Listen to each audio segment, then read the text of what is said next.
Assalamualaikum warahmatullahi wabarakatuh, Bapak dan Ibu. Setelah tadi kita lakukan analisa singkat saham ledakan volume untuk APLN, kita akan lanjutkan saham kedua ya. Jadi untuk penutupan tanggal 16 Mei 2024, hari Kamis. Sekarang kita lihat ya, SCRP Boom. Tadi banyak alertnya, Bapak Ibu bisa nonton saham analisa aftermarket close. Karena ada banyak alert yang menarik. Ini saham ledakan volume juga kita cek juga. Tadi APLN dia volumenya bagus.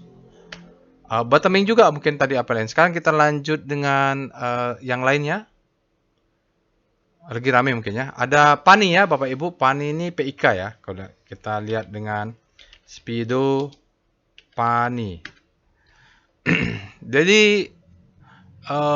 sektor properti mungkin bergerak seperti Pawon, ada alertnya.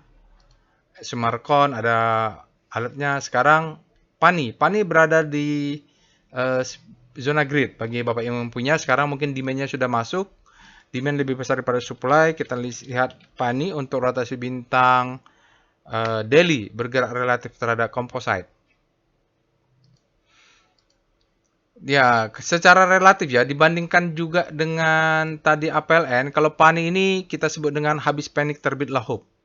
Dia bergerak sekarang ini terjadi akselerasi, dia menguat, memang masih di panik, tapi besok kalau dia crossing garis ini itu biasanya yang dari pengalaman saya, jadi kalau dia satu kali bintang lagi memindah dari segitiga itu, ini dia bottoming dan bukan bottoming juga, dia secara relatif menguat. Habis panik terbitlah hope lah istilahnya. Habis panik terbitlah hope, dia masih di panik, tapi siap bergerak ke hope. Nanti baru dia kalau menguat lagi momentum dia akan bergerak ke grid. Jadi kalau sudah berada di grid itu biasanya telat belinya. Belinya yang enaknya ketika panik crossing garis diagonal ini. Dari situ dari pengalamannya ya, tapi kita harus cek juga chart price dan volumenya. Kita lihat VPA, monthly, PANI. Saya eh, nggak tahu nih bagaimana PANI. Saya tidak pernah punya pegang sahamnya.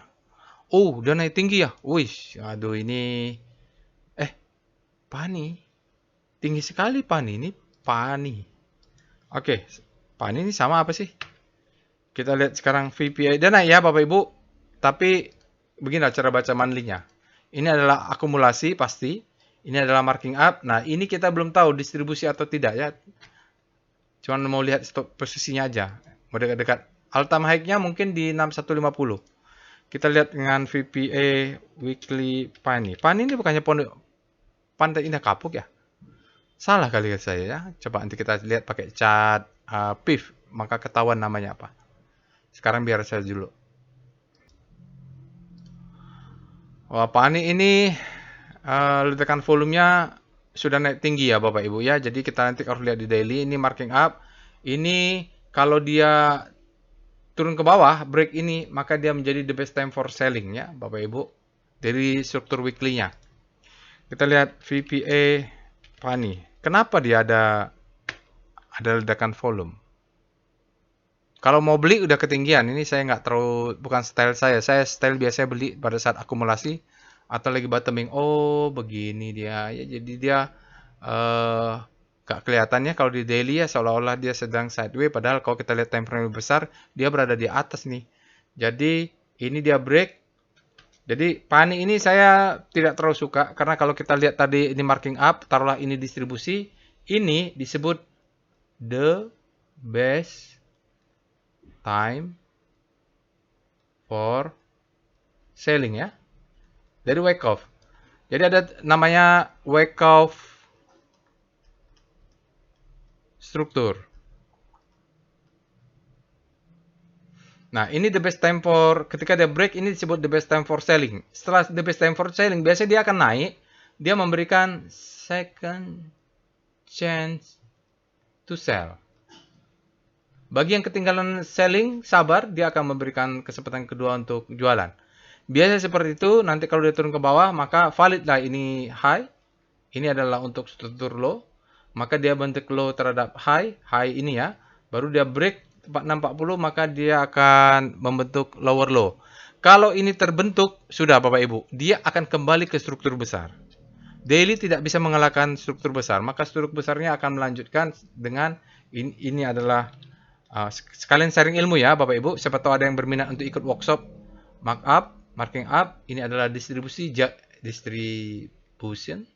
Nah, ini ke bawah adalah markdown. Sampai ketemu akumulasi. Jadi strukturnya kalau dia break ini high low, low high, lower low, sudah. Walaupun ada ledakan volume, sebaiknya tidak ya, saya nggak cek. Oke, kita lihat VBP PANI, weekly lah. Kalau daily nggak kelihatan Bapak Ibu. Kalau daily begini supply and demand-nya nggak kelihatan, ya harus lihat pakai weekly atau monthly, weekly lah. Nah ini ya dia ciri-ciri distribusi bahwa di sini terjadi zona, ini akumulasi juga terjadi zona. Ini disebut dengan akumulasi.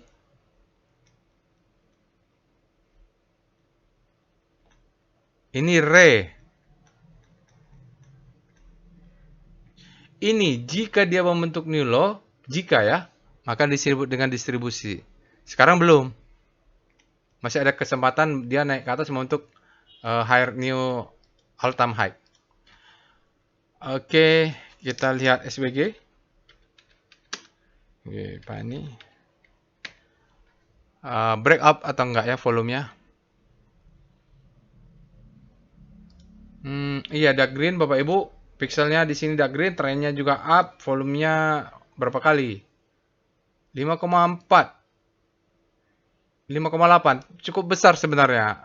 Dia antara 20 hari terakhir ya breakout, yes, jadi volumenya breakout.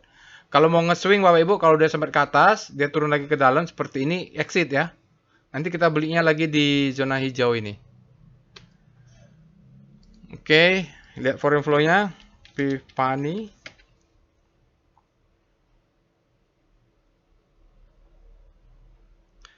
Oke, berikut ini adalah foreign flow untuk PANI. 6 miliar hari ini asingnya masuk. Ya, lumayan lah ya Bapak Ibu, 6 miliar. Dalam sehari juga dia sebenarnya terjadi akumulasi untuk saham PANI ini sebesar 73. Jadi mix saja dia, sepertinya ada korelasi memang. Kalau kita lihat ini ada terjadi akumulasi asing besar, dia masuk. Asingnya distribusi dia turun. Asingnya distribusi dia turun. Nah hari ini asingnya masuk, dia sahamnya naik. Begini juga kalau nggak jelas dia turun. Nah ini ada besar. Sepertinya ada korelasi ya Bapak Ibu. Dan masuknya biasanya dia 1 hari 2 hari berturut-turut gitu. Oke, itu saja Bapak Ibu untuk analisa singkat saham ledakan volume. Silahkan Bapak Ibu kalau memang berminat di PANI bisa analisa lagi atau di tadi APLN atau Bapak Ibu tonton ini ledakan volume ya. Tadi PANI apa namanya? Pantai Indah Kapuk. Benar kan? PANI itu namanya Pantai Indah Kapuk PANI. Oke, assalamualaikum warahmatullahi wabarakatuh.